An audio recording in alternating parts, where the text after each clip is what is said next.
राजकुमार और ग्वालिन की अमर प्रेम कहानी। आर्यावर्त के मानचित्र पर चंद्रगढ़ एक ऐसा राज्य था जिसकी समृद्धि की कथाएं दूर दूर तक फैली थी। ऊंचे ऊंचे पर्वतों, घने वनों और कलकल बहती नदियों से घिरा यह राज्य अपनी सुंदरता के लिए जितना प्रसिद्ध था, उतना ही न्यायप्रियता और वीरता के लिए भी जाना जाता था।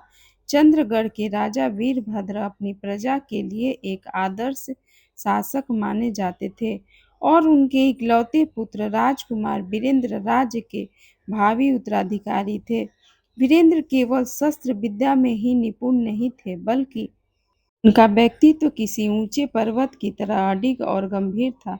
उनके चेहरे पर हमेशा एक राजसी तेज रहता, जो लोगों को प्रभावित भी करता और उनमें आदरपूर्ण भय भी पैदा करता। लेकिन इस वैभव और शक्ति के बीच राजकुमार का मन अक्सर एक अजनबी तलाश में भटकता रहता था। उन्हें लगता था कि महलों की इन ऊंची दीवारों के बाहर भी कोई ऐसी दुनिया है जहां जीवन अपनी असली मिठास में बसता है। राज दरबार में उनकी शिक्षा विद्वानों ने की थी, युद्ध कला में उन्हें महान गुरुओं ने सिखाई थी और राजनीति की बारीकियां उनके पिता स्वयं समझाते थे। लेकिन जीवन को समझाने की शिक्षा उन्हें अभी तक नहीं मिली थी। एक तपती दोपहर राजकुमार अपने प्रिय अश्व पर सवार होकर आखेट के लिए निकले। उनके साथ सैनिकों की एक छोटी टुकड़ी थी। कार का पीछा करते करते राजकुमार इतने उत्साहित हो गए कि वे जंगल के भीतर काफी आगे निकल गए। देखते ही देखते उनके पीछे सैनिक छूट गए और वे जंगल के उस हिस्से में पहुंच गए जहां सूरज की रोशनी भी पेड़ों की घनी शाखाओं से छनकर मुश्किल से धरती तक पहुंच पा रही थी। गर्मी और प्यास ने राजकुमार को व्याकुल कर दिया। उनके अश्व की गति भी अब धीमी पड़ने लगी थी। तभी दूर कहीं से पानी के बहने की करलो ध्वनि और गायों के गले में बंधी घंटिया की मधुर आवाज सुनाई दी। राजकुमार उसी दिशा में बढ़े। जैसे ही वे जंगल के झुरमुटों से बाहर निकले, उनके सामने एक ऐसा दृश्य था जिसने उन्हें कुछ क्षणों के लिए स्तब्ध कर दिया। सामने रेवा नदी अपने पूरे वेग के साथ बह रही थी और किनारे पर सफेद गायों का एक बड़ा झुंड शांतिपूर्वक घास चर रहा था। उन गायों के बीच खड़ी थी एक ग्वालिन। वह कोई साधारण ग्रामीण युवती नहीं लग रही थी। उसके व्यक्तित्व में एक अजीब सा आकर्षण और स्वाभिमान था। उसने नीले रंग का एक साधारण वस्त्र पहन रखा था, लेकिन उसकी आंखों की चमक किसी भी राशि रत्न को मात दे सकती थी। उसके बाल कमर तक लंबे थे और माथे पर चंदन का एक छोटा सा तिलक लगा था। वह अपनी पसंदीदा गाय के माथे को सहला रही थी और उसे कोई पुराना लोकगीत सुना रही थी। राजकुमार ने अपना अश्व रोक दिया। वे उस दृश्य को मंत्रमुग्ध होकर देख रहे थे। तभी घोड़े की हिनहाट से ने सन्नाटा तोड़ दिया। ग्वालिन ने चौंक कर पीछे मुड़कर देखा। सामने राजसी वेशभूषा में एक सुंदर युवक खड़ा था। वह डरी नहीं, बल्कि उसकी आंखों में एक तीखा प्रश्न उभर आया। राजकुमार ने आगे बढ़कर कहा, हे देवी, मैं एक राही हूँ और प्यास से मेरा गला सूख रहा है। क्या इस नदी का शीतल जल प्राप्त हो सकता है? ग्वालिन ने राजकुमार को ऊपर से नीचे तक देखा। उसकी नजर राजकुमार की कमर पर बंधी बेशकीमती तलवार पर रुकी। उसने शांत लेकिन बेबाक स्वर में कहा, नदी तो सबकी है राही, पर प्यास बुझाने के लिए घोड़े से उतरकर धरती पर आना पड़ता है। इस जंगल में ऊंचाई पर बैठकर केवल आदेश दिए जाते हैं, तृप्ति नहीं पाई जा सकती। राजकुमार उसकी बात सुनकर हैरान रह गए। आज तक किसी ने उनसे इस तरह बात करने का साहस नहीं किया था। वे तुरंत घोड़े से नीचे उतरे। ग्वालिन ने पास रखे मिट्टी के पात्र में ताजा दूध भरा और उनकी ओर बढ़ा दिया। उसने कहा, पानी प्यास बुझाता है, लेकिन थकान मिटाने के लिए अमृत पीकर देखिए। राजकुमार ने दूध पिया तो उन्हें लगा जैसे शरीर में नई ऊर्जा का संचार हो गया। उन्होंने अपनी जेब से सोने की एक मुहर निकाली और पुरस्कार स्वरूप उसे देने लगे। ग्वालिन के चेहरे पर व्यंग्यपूर्ण मुस्कान आ गई। उसने कहा, आप नगर के लोग हर सेवा की कीमत क्यों लगाना चाहते? यहाँ जंगल में प्रेम और अतिथि सत्कार का व्यापार नहीं होता। अपनी स्वर्ण मुद्रा अपनी जेब में रखिए। यहाँ इसकी कीमत घास के तिनके से भी कम है। राजकुमार निरुत्तर रह गए। वह ग्वालिन जितनी तीखी बातों वाली थी, उसका हृदय उतना ही विशाल जान पड़ता था। राजकुमार ने गौर किया कि वह केवल एक ग्वालिन नहीं थी, बल्कि प्रकृति की गोद में पली एक साधारण युवती थी। तभी आकाश में काले बादल घिरने लगे, जंगल में बिजली कड़की और मानसून की पहली बारिश शुरू होने लगी थी। ग्वालिन ने अपनी गायों को पुकारते हुए कहा, लगता है कुदरत आज आपको यहाँ से जाने नहीं देगी। अगर आप चाहें तो हमारे छोटे से गांव में रात बिता सकते हैं। आगे का रास्ता दलदल भरा है, अंधेरे में प्राणों का संकट हो सकता है। राजकुमार के पास कोई विकल्प नहीं था, और सच तो यह था कि वे उस ग्वालिन के बारे में और जानने के लिए उत्सुक थे। उन्होंने अपनी पहचान गुप्त रखने का निर्णय लिया।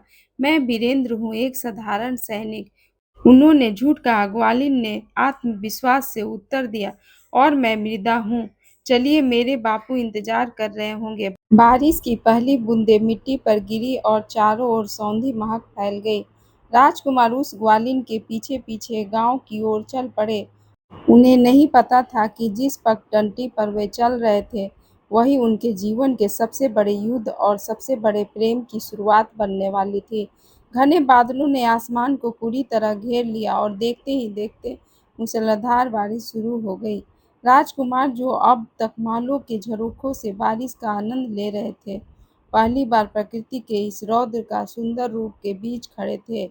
मृदा बड़ी कुशलता से अपनी गायों को हाँकते हुए संकरी पगडंडियों पर आगे बढ़ रही थी।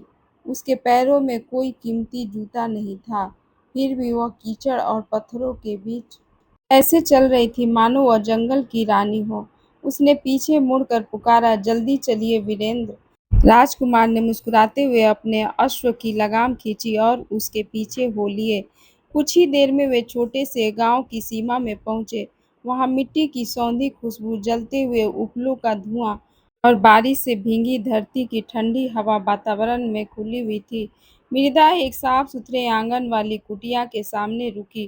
कुटिया के बाहर एक ऊंचा छप्पर था, जहां गायों के बांधने का स्थान बना था। उसने ऊंची आवाज में कहा, बापू देखिए, आज हमारे पास एक अतिथि आए हैं। कुटिया के भीतर से एक वृद्ध व्यक्ति बाहर आए। उनके बाल चांदी जैसे सफेद और चेहरे पर अनुभवों की गहरी झुर्रियां थी। वे मृदा के पिता थे। उन्होंने राजकुमार को देखा। भीगे हुए वस्त्र उनकी कद काठी और वैभव को पूरी तरह छिपा नहीं पा रहे थे। वृद्ध पिता की पारखी नजरें समझ गई कि यह कोई साधारण सैनिक नहीं है, लेकिन उन्होंने अतिथि धर्म को सर्वोपरि रखा। आओ बेटा, इस बारिश में भीग कर बीमार पड़ जाओगे। अंदर आ जाओ, उन्होंने स्नेह से कहा। राजकुमार ने झुककर वृद्ध के चरण स्पर्श किए। यह देखकर मृदा के मन में उस युवक के प्रति सम्मान थोड़ा और बढ़ गया। कुटिया के भीतर एक कोने में एक छोटी बच्ची, जो मृदा की छोटी बहन थी, बड़े कौतूहल से राजकुमार को देख रही थी। उसने तुरंत अंदर जाकर एक सूखा सूती अंगोछा निकाला और राजकुमार की ओर बढ़ा दिया। लीजिए, इससे अपना सिर पोंछ लीजिए, उसने मासूमियत से कहा। राजकुमार को महलों में दास दासियों की फौज घेरे रहती थी, पर उस छोटी बच्ची के हाथों से मिले उस साधारण अंगोछे में जो अपनापन था, उसने राजकुमार का दिल जीत लिया। रात गहराने लगी। कुटिया के एक कोने में मिट्टी के चूल्हे पर लकड़ियां जल रही थी। मृदा बड़ी फुर्ती से भोजन तैयार करने लगी। राजकुमार चुपचाप पीढ़े पर बैठकर उसे देख रहे थे। वह बिना किसी शिकायत के चेहरे पर मधुर मुस्कान लिए काम कर रही थी। थोड़ी देर बाद उसने मिट्टी की थाली राजकुमार के सामने रखते हुए कहा, लीजिए वीरेंद्र, सादा भोजन है पर तृप्ति पूरी होगी। थाली में बाजरे की मोटी रोटियां, ताजा सफेद मक्खन, गुड़ का टुकड़ा और मिट्टी के कुल्हड़ में गाढ़ी छाछ थी। राजकुमार ने पहला निवाला लिया। वह स्वाद किसी भी राशि छप्पन भोग से कहीं अधिक श्रेष्ठ लगा। उन्हें एहसास हुआ कि असली स्वाद मसालों में नहीं, बल्कि उसे परोसने वाले के भाव में होता है। वृद्ध पिता ने धीरे से पूछा, आप नगर के लोग शायद ऐसा भोजन नहीं करते होंगे। राजकुमार ने कुछ क्षण रुक कर कहा, बाबा, नगर में पेट तो भर जाता है, पर मन अक्सर भूखा रह जाता है। आज सालों बाद ऐसा लग रहा है जैसे मैं अपने ही घर में बैठा हूँ। भोजन के बाद बाहर बारिश की झड़ी लगी रही। मृदा की छोटी बहन राजकुमार के पास आकर बैठ गई और उनसे नगर की कहानियाँ सुनाने का आग्रह करने लगी। राजकुमार ने उसे बहादुरी और न्याय की कहानियाँ सुनाई। इन्हें सुनकर मृदा भी मंत्रमुग्ध हो गई। वह काम करते करते रुक जाती और राजकुमार की बातों को ध्यान से सुनती। राजकुमार ने गौर किया कि वह ग्वालिन केवल सुंदर नहीं थी, बल्कि उसकी समझ और दुनिया को देखने का नजरिया भी बहुत गहरा था। वह प्रकृति को ईश्वर मानती थी और हर जीव के प्रति उसके मन में करुणा थी। मृदा ने अचानक पूछा, वीरेंद्र, क्या आपके नगर में भी लोग इतने ही सरल होते हैं? क्या वहाँ भी कोई किसी अजनबी के लिए अपनी कुटिया के द्वार ऐसे ही खोल देता है? राजकुमार खामोश हो गए। वे जानते थे कि महलों में तो अपनों के लिए भी द्वार बंद रहते हैं। उन्होंने बस इतना कहा, शायद नहीं, सादगी केवल इन्हीं पगडंडियों पर बची है। रात के अंतिम पहर जब सब सो गए, राजकुमार को नींद नहीं आ रही थी। वे कुटिया के बाहर बरामदे में आकर बैठ गए। सामने उनका अश्व खड़ा था और बगल में मृदा की गाय शांतिपूर्वक जुगाली कर रही थी। राजकुमार सोच रहे थे कि कल सुबह उन्हें वापस अपने वैभव की ओर लौटना होगा, लेकिन उनका मन इस सादगी और उस स्वाभिमान ग्वालिन के पास ही रुक जाना चाहता था। उसी समय मृदा भी गायों को देखने बाहर आई। उसने धीमे से पूछा, कल चले जाओगे? राजकुमार ने उसकी आंखों में देखते हुए कहा, शायद शरीर चला जाए पर मन यहीं रह जाएगा। मृदा मुस्कुराई और बिना कुछ कहे अंदर चली गई। अगली सुबह जब सूरज की पहली सुनहरी किरण ने कुटिया की घास फूस की छत को छुआ तो राजकुमार की आंखें पंछियों के कलरव से खुली। उन्होंने देखा कि मृदा पहले ही उठ चुकी थी। वह आंगन में गोबर से लिपाई कर रही थी और उसकी छोटी बहन बछड़ों के साथ खेल रही थी। राजकुमार के लिए यह दृश्य किसी दिव्य स्वप्न जैसा था। यहाँ शांति और श्रम का अद्भुत संगम था। मृदा ने बिना मुड़े ही पूछा, जाग गए नगर के राही? राजकुमार मुस्कुराकर पास आ गए। उन्होंने पूछा, तुम्हें कैसे पता चला कि मैं पीछे हूँ? मृदा ने सिर उठाकर कहा, जंगल में रहने वालों के कान और मन दोनों खुले रहते हैं वीरेंद्र। यहाँ पत्तों के हिलने से भी पता चल जाता है कि हवा का रुख क्या है। उस दिन राजकुमार ने तय किया कि वे तुरंत वापस नहीं लौटेंगे। उन्होंने वृद्ध पिता से अनुमति मांगी कि वे कुछ दिन गांव की आबो-हवा में रुकना चाहते हैं। वृद्ध पिता ने सहज अनुमति दे दी, क्योंकि उन्हें राजकुमार के व्यवहार में एक अजीब-सा ठहराव और शालीनता नजर आई। दिन बीतने लगे। राजकुमार, जो कभी केवल तलवार थामते थे, अब मृदा के साथ वन की पगडंडियों पर भी चलने लगे। वे उसकी सहायता करने की कोशिश करते, पर अक्सर अनाड़ी सिद्ध होते। वे गायों को हाँकने का प्रयास करते तो गायें उनकी बात नहीं मानती, जिस पर मृदा खिलखिलाकर हंस पड़ती। वह कहती, देखिए वीरेंद्र, शासन तलवार से होता है, पर इन बेजुबानों पर राज केवल प्रेम से किया जाता है। राजकुमार ने गौर किया कि मृदा केवल दूध बेचने वाली युवती नहीं थी, वह पूरे गांव के सुख दुख की साथी थी। रास्ते में मिलने वाले हर व्यक्ति का वह सम्मान करती और बदले में उसे अपार स्नेह मिलता। राजकुमार ने महसूस किया कि महलों में जो सम्मान उन्हें मिलता था, वह उनके पद के कारण था, जबकि इस ग्वालिन को मिलने वाला सम्मान उसके चरित्र के कारण था। नदी के किनारे जब गायें चर रही होती तो राजकुमार और मृदा घंटों बैठते। उनके बीच बहुत कम शब्द होते, पर एक गहरा मौन संवाद चलता रहता। राजकुमार उसे नगर की ऊंची अट्टालिकाओं, बड़े पुस्तकालयों और न्याय की सभाओं के बारे में बताते। वहीं मृदा उन्हें जड़ी बूटियों के रहस्य, ऋतुओं के बदलने के संकेत और पशुओं की भाषा समझाती। एक शाम ढलते सूरज को देखते हुए राजकुमार ने पूछा, क्या कभी तुम्हारा मन नहीं करता कि तुम भी सुंदर रेशमी वस्त्र पहनो और महलों में रहो? मृदा ने एक सूखी टहनी से रेत पर कुछ लकीरें खींची और शांत स्वर में कहा, सोने की पिंजरे में बंद पंछी को दाना तो अच्छा मिलता है, पर उसे आसमान की गहराइयों का पता नहीं होता। मुझे यह खुला आसमान, मेरी गाय और मेरे बापू का स्वाभिमान प्रिय है। वैभव की चमक आंखों को चकाचौंध कर सकती है, पर मन को ठंडक तो इसी हरियाली से मिलती है। राजकुमार उसकी सोच पर बलिहारी हो गए। उन्हें लगा कि जिस न्याय और सत्य की वे खोज कर रहे थे, वह इस साधारण दिखाई देने वाली लड़की के पास पहले से था। एक दिन जंगल से लौटते समय राजकुमार का पैर एक नुकीले पत्थर पर पड़ा और गहरा घाव हो गया।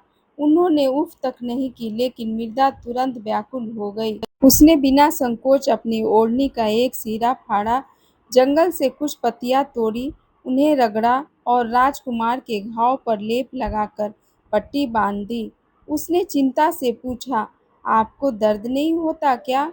आप तो पत्थर की मूर्ति की तरह खड़े हैं। राजकुमार ने उसकी आंखों में देखते हुए कहा, जब मरहम लगाने वाले का हाथ इतने कोमल और निस्वार्थ हो, तो दर्द का एहसास ही नहीं होता।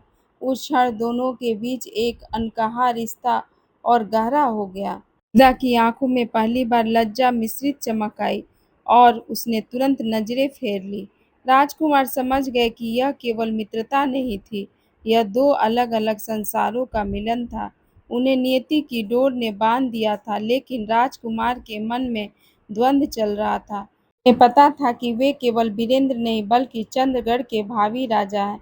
क्या वे इस सादगी को अपने साथ महल ले जा पाएंगे, या फिर उन्हें इस प्रेम की बलि देनी होगी? तभी दूर से घोड़ों की टापों की आवाज़ सुनाई दी। राजकुमार चौंक गए। यह उनके सैनिकों की पदचाप नहीं थी। सैनिकों के घोड़ों की चाल अनुशासित होती है, लेकिन ये आवाज़ें बेतरतीब और हिंसक थीं।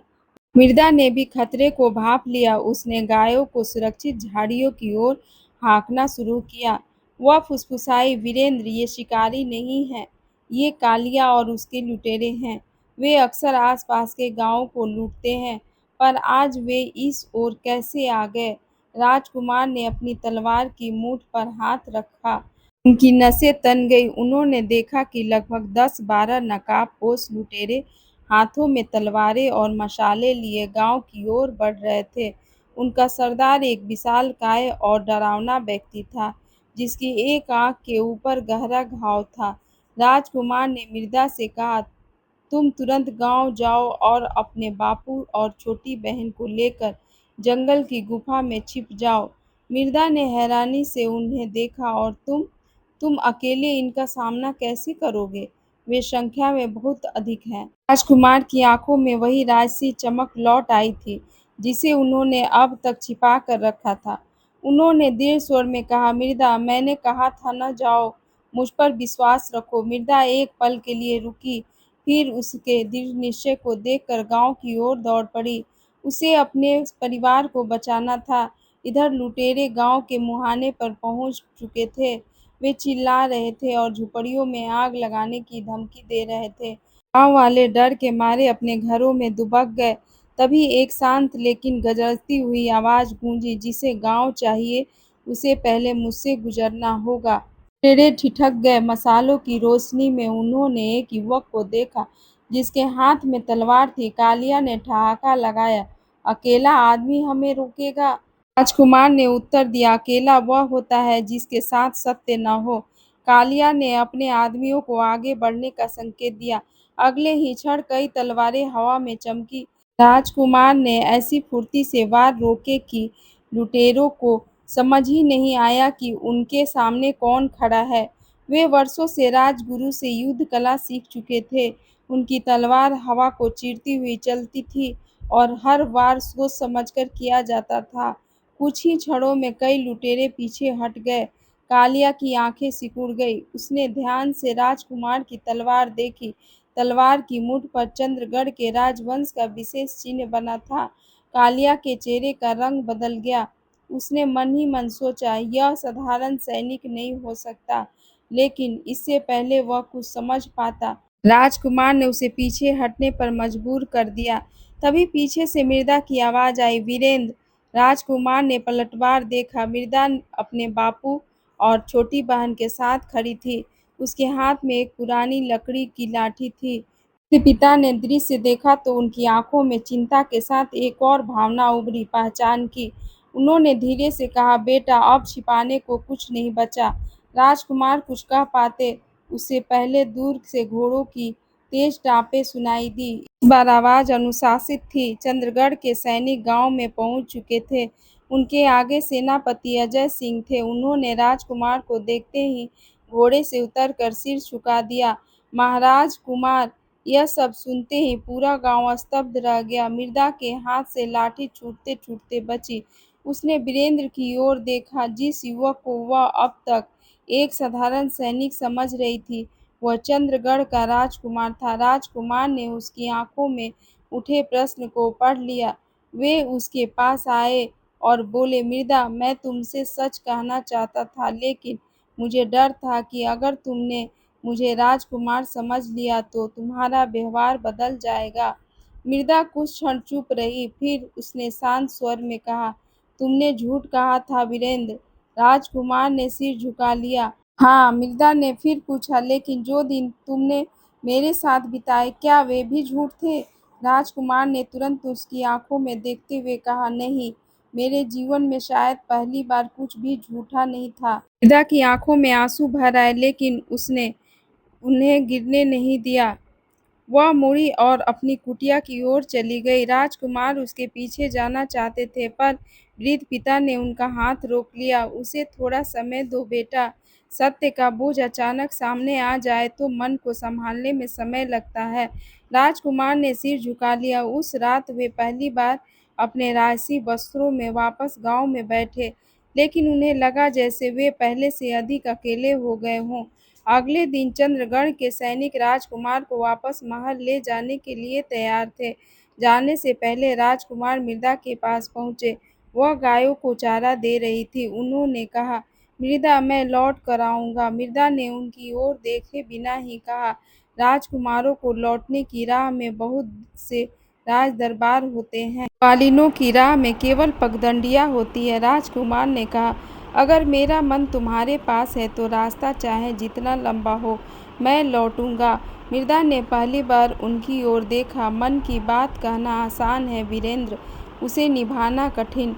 राजकुमार ने उत्तर दिया, मैं निभाऊंगा। वे महल लौट गए। चंद्रगढ़ के राजमहल में उनके लौटने की खबर से उत्सव का वातावरण था, लेकिन राजा वीरभद्र के चेहरे पर राहत के साथ चिंता भी थी। उन्होंने पुत्र को अपने कक्ष में बुलाया। तुम इतने दिनों तक कहाँ थे? राजकुमार ने सब कुछ बता दिया। राजा ने ध्यान से सुना। जब उन्होंने मृदा का नाम सुना तो कुछ क्षण मौन रहे। क्या तुम जानते हो कि राजवंश के उत्तराधिकारी का विवाह केवल उसके मन का विषय नहीं होता? उन्होंने गंभीर स्वर में पूछा। वीरेंद्र ने कहा, पिताश्री, मैं जानता हूँ, लेकिन क्या राजा का जीवन उसके हृदय से पूरी तरह अलग हो जाना चाहिए? राजा ने उत्तर दिया, राजा का हृदय केवल उसका अपना नहीं रहता, उसमें पूरी प्रजा का भाग होता है। वीरेंद्र ने कहा, तो क्या उस प्रजा में गांव की वह लड़की शामिल नहीं है? राजा के पास तत्काल उत्तर नहीं था। इस समय दरबार के महामंत्री सोमदेव ने यह बात सुन ली। सोमदेव वर्षों से चाहता था कि राजकुमार का विवाह पड़ोसी राज्य की राजकुमारी से हो, ताकि राजनीतिक संबंध मजबूत हो। उसने राजा के मन में संदेह पैदा करना शुरू कर दिया। महाराज, प्रेम अपनी जगह है, पर राज्य की मर्यादा भी कोई वस्तु है। यदि राजकुमार एक ग्वालिन से विवाह करेंगे तो पड़ोसी राज्यों को क्या संदेश जाएगा? राजा मौन रहे। उधर राजकुमार अपने कक्ष में बेचैन थे। महल की वही ऊंची दीवारें, वही रेशमी पर्दे और वही सोने चांदी से सजे कक्ष अब उन्हें कैद खाने जैसे लगने लगे। उन्हें मृदा की बात याद आ रही थी। सोने के पिंजरे में बंद पंछी को दाना तो अच्छा मिलता है, पर उसे आसमान की गहराइयों का पता नहीं होता। कई दिनों तक राजकुमार ने दरबार में विवाह की चर्चा टाल दी, लेकिन एक दिन राजा ने उन्हें बताया कि पड़ोसी राज्य के महाराज ने अपनी पुत्री राजकुमारी देवयानी का विवाह प्रस्ताव भेजा है। यह विवाह दोनों राज्यों के लिए लाभकारी हो सकता है। वीरेंद्र ने विनम्रता से कहा, पिताश्री, मैं किसी ऐसी कन्या से विवाह नहीं कर सकता जिसे मैं प्रेम नहीं करता। राजा ने कठोर होकर कहा, और क्या तुम उस ग्वालिन से विवाह करोगे? राजकुमार ने बिना झिझक उत्तर दिया, यदि वह मुझे स्वीकार करेगी तो हाँ। राजा की आंखों में क्रोध की चमक आ गई। क्या तुम जानते हो तुम क्या कह रहे हो?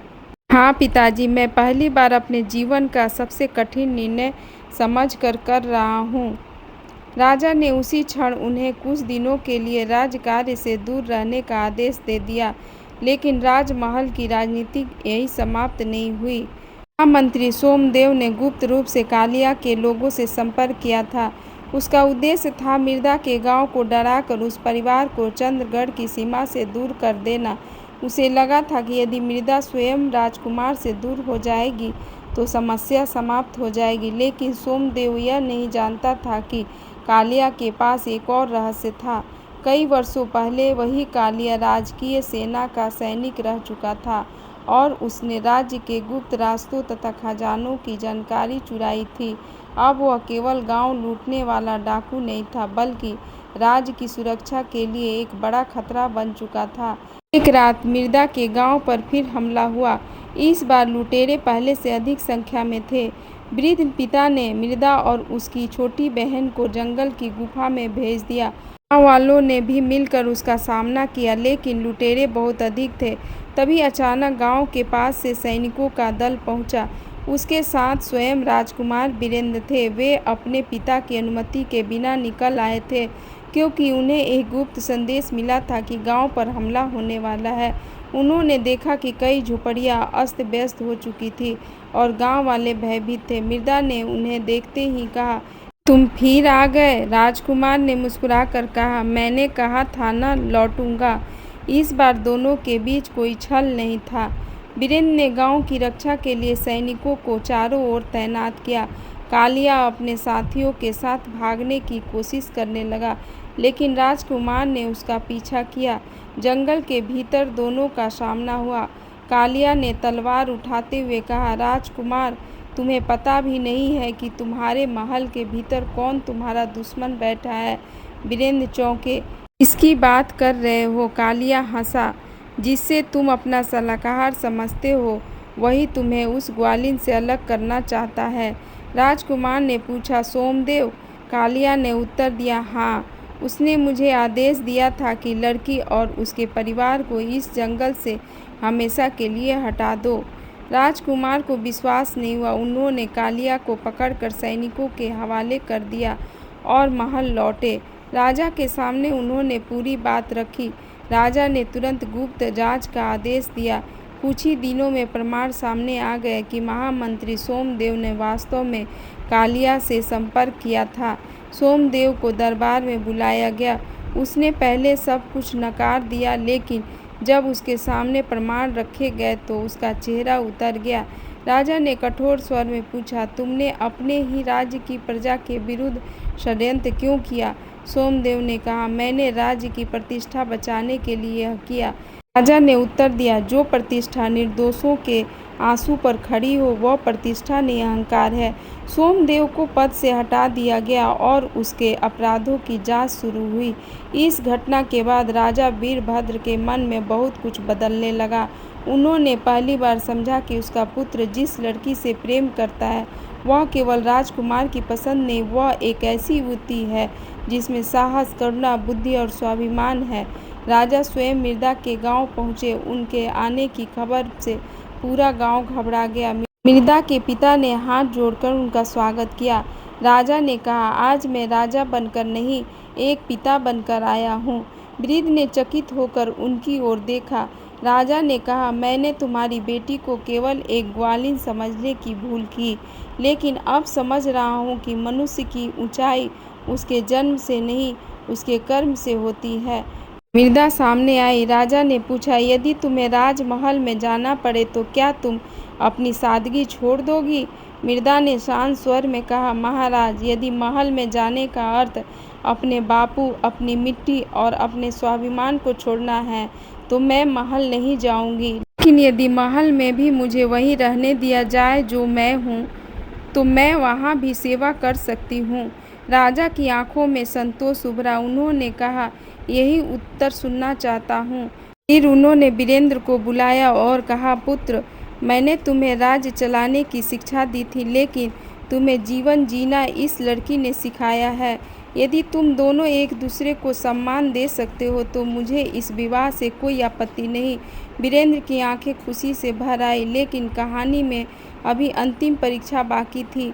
विवाह की तैयारी शुरू हुई तो पड़ोसी राज्य के राजा ने यह समाचार सुनकर अपने दूत के माध्यम से विरोध जताया। उनका कहना था कि पहले से तय राजनीतिक संबंध टूटने से दोनों राज्यों के बीच तनाव पैदा हो सकता है। राजा वीरभद्र ने उत्तर दिया कि कोई भी संधि किसी मनुष्य के जीवन पर जबरन नहीं थोपी जा सकती। पड़ोसी राज्य नाराज हुए और सीमा पर सैनिक बढ़ाने लगे। चंद्रगढ़ में युद्ध का खतरा मंडराने लगा। वीरेंद्र ने पिता से कहा, यदि मेरी वजह से राज्य संकट में पड़ता है तो मैं विवाह स्थगित कर दूंगा। मृदा ने यह सुना तो उसने कहा, नहीं वीरेंद्र, प्रेम का अर्थ कठिन समय में पीछे हट जाना नहीं। यदि तुम्हें राजा बनना है तो युद्ध तलवार से पहले बुद्धि से जीतना। मृदा ने जंगल और आसपास के गांव के लोगों से बात की। उसने जाना कि पड़ोसी राज्य के सैनिक जिस रास्ते से आ सकते हैं, वहां एक पुराना नदी मार्ग है जो बरसात में दलदल बन जाता है। उसने राजकुमार को यह जानकारी दी। वीरेंद्र ने सेना को उसी मार्ग से आसपास तैनात कर दिया। जब पड़ोसी राज्य की सेना आगे बढ़ी तो उसे लगा कि चंद्रगढ़ की सेना सामने से कमजोर है, लेकिन जैसे ही नदी के दलदली क्षेत्र में पहुंचे उनकी गति रुक गई। चंद्रगढ़ ने बिना अनावश्यक रक्तपात के उन्हें घेर लिया। उसी समय राजा वीरभद्र ने पड़ोसी राज्य को संदेश भेजा कि वे युद्ध नहीं चाहते। उन्होंने कहा, हमारे बीच मतभेद हो सकते हैं, लेकिन हजारों सैनिकों का जीवन किसी विवाह से अधिक मूल्यवान है। पड़ोसी राजा ने स्थिति समझी और अंततः युद्ध टल गया। कुछ महीनों बाद चंद्रगढ़ में वह दिन आया जिसका इंतजार पूरे राज्य को था। राजकुमार वीरेंद्र और मृदा का विवाह होने वाला था। मृदा ने राजसी आभूषणों से अधिक अपनी मां की पुरानी स्मृति में रखी साधारण चांदी की पायल पहनना पसंद किया। उसने भारी रेशमी वस्त्रों के स्थान पर हल्के और सादे वस्त्र चुने। राजा ने उसकी इच्छा का सम्मान किया। विवाह मंडप में जब दोनों आमने सामने आए तो वीरेंद्र ने धीमे से कहा, याद है तुमने कहा था कि राजकुमारों की राह में बहुत से दरबार होते हैं। मृदा मुस्कुराई और बोली, और तुमने कहा था कि मन यहीं रह जाएगा।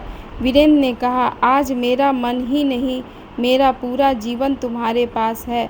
विवाह के 7 फेरे पूरे हुए। उस दिन चंद्रगढ़ में केवल राजकुमार का विवाह नहीं हुआ था, बल्कि 2 संसारों का मिलन हुआ था। महल और गांव, राजसी वैभव और मिट्टी की सादगी, तलवार और करुणा, सब एक दूसरे के करीब आ गए थे। विवाह के बाद मृदा ने राजमहल में रहते हुए भी अपनी पहचान नहीं छोड़ी।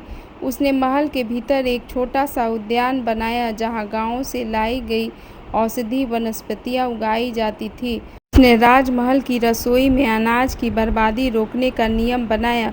उसने पशुओं के लिए चिकित्सालय खुदवाया और गांव की कन्याओं के लिए शिक्षा की व्यवस्था करवाई।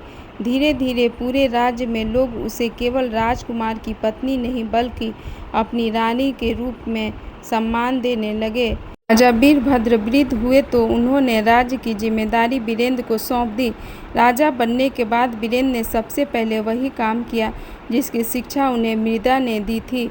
उन्होंने प्रजा की बात सुनने के लिए गांव-गांव जाना शुरू किया। वह दरबार में बैठकर निर्णय लेने के बजाय खेतों और बाजारों में जाकर लोगों की समस्याएं समझते।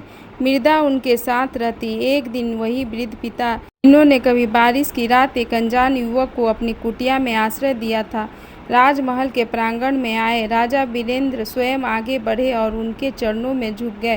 वृद्ध की आंखों से आंसू बह निकले। उन्होंने कहा, बेटा, उस रात मैंने तुम्हें एक अतिथि समझकर घर में जगह दी थी।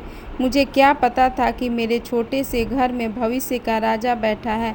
वीरेंद्र ने मुस्कुराकर कहा, बाबा, उस रात मुझे भी नहीं पता था कि जिस घर में मैं आश्रय लेने आया हूँ वही घर मुझे जीवन का सबसे बड़ा सत्य सिखाएगा। मृदा पास खड़ी मुस्कुरा रही थी। वर्षों बाद भी रेवा नदी उसी तरह बहती रही। वही जंगल, वही पगडंडियाँ और वही गायों की घंटियाँ उसकी कहानी सुनाती रही। कहा जाता है कि जब भी चंद्रगढ़ का नया राजा राज सिंहासन पर बैठता, उसे सबसे पहले रेवा नदी के किनारे ले जाया जाता और उसे बताया जाता कि एक राजा के लिए सबसे बड़ी शक्ति उसका मुकुट नहीं, बल्कि उसकी प्रजा का विश्वास है। और उस विश्वास की शुरुआत कभी एक साधारण ग्वालिन ने एक प्यासे यात्री को मिट्टी के पात्र में दूध देकर की थी। वीरेंद्र और मृदा का प्रेम इसलिए अमर हुआ क्योंकि वह केवल रूप या आकर्षण पर आधारित नहीं था, वह सम्मान पर आधारित था। वह उस सत्य पर आधारित था कि मनुष्य की कीमत उसके वस्त्रों, उसके पद या उसके जन्म से नहीं बल्कि उसके हृदय और कर्मों से होती है। राजकुमार ने महलों की ऊंची दीवारों के बाहर जीवन की सच्चाई खोजी थी और मृदा ने उसे सिखाया था कि सच्चा राज वह नहीं है जो दूसरों पर किया जाए, बल्कि वह है जो अपने भीतर के अहंकार पर किया जाए। बरसों बाद जब दोनों वृद्ध हुए और उनके बालों में चांदी उतर आई, तब भी वे कभी कभी उसी रेवा नदी के किनारे चले जाते जहां उनकी पहली मुलाकात हुई थी। एक शाम मृदा ने नदी को देखते हुए पूछा, अगर उस दिन बारिश न होती? तो वीरेंद्र मुस्कुराए और बोले, तो शायद मैं तुम्हें खोजने किसी और रास्ते पर निकलता। मृदा ने कहा, और अगर तुम उस दिन सोने की मुहर मुझे दे देते? वीरेंद्र हंस पड़े, तो शायद तुम मुझे उसी समय वापस भेज देती। मृदा भी हंसने लगी। दोनों कुछ देर नदी को देखते रहे। सूर्य धीरे धीरे पर्वतों के पीछे उतर रहा था। आकाश पर सुनहरी रोशनी बिखरी थी। नदी की लहरें जैसे उनकी कहानी को अपने साथ बहाकर दूर ले जा रही थी। और उस दिन मृदा ने कहा, देखो वीरेंद्र, राजमहल की दीवारें बहुत ऊंची थी, लेकिन हमारा रास्ता एक छोटी सी पगडंडी से शुरू हुआ था। वीरेंद्र ने उसका हाथ थामते हुए कहा, और वही पगडंडी मेरे लिए पूरे राज्य से अधिक मूल्यवान थी। समय बीतता गया, पीढ़ियां बदल गई, लेकिन चंद्रगढ़ के लोग आज भी उस कहानी को याद करते हैं। वे कहते हैं कि एक समय एक राजकुमार ने अपना अहंकार छोड़कर जंगल की पगडंडी चुनी थी और वहां उसे एक ऐसी ग्वालिन मिली थी जिसने उसे सिखाया कि सच्चा वैभव सोने के महलों में नहीं बल्कि उस हृदय में होता है जहां प्रेम, सम्मान और स्वाभिमान साथ रहते हैं। यही कारण है कि वीरेंद्र और मृदा की कहानी केवल एक राजकुमार और ग्वालिन की प्रेम कहानी नहीं रही, वह चंद्रगढ़ की लोक कथा बन गई। ऐसी लोक कथा जिसे दादी नानी अपने बच्चों को सुनाती, जिसमें नदी गवाह थी, जंगल साक्षी था, बारिश संदेशवाहक थी और एक मिट्टी के पात्र में दिया गया दूध उस प्रेम की पहली निशानी थी। और शायद इसी कारण आज भी जब रेवा नदी के किनारे शाम ढलती है और गायों की घंटियां हवा में बजती है, तो गांव के बुजुर्ग कहते हैं, ध्यान से सुनो, यह वही पगडंडी है जहां कभी एक राजकुमार अपने राज्य से नहीं बल्कि अपने अहंकार से दूर जाने निकला था। और यही उसे वह ग्वालिन मिली थी जिसने उसे बताया था कि असली राजा वह नहीं जो सिंहासन पर बैठता है, बल्कि वह है जो लोगों के दिलों में जगह बनाता है। यही थी राजकुमार वीरेंद्र और ग्वालिन मृदा की अमर प्रेम कहानी। एक ऐसी कहानी जिसमें प्रेम ने राजसी अहंकार को हराया, स्वाभिमान ने वैभव को चुनौती दी और दो अलग संसारों ने मिलकर यह साबित कर दिया कि सच्चा प्रेम किसी ऊंच नीच, धन दौलत या राजसी मर्यादा का मोहताज नहीं होता।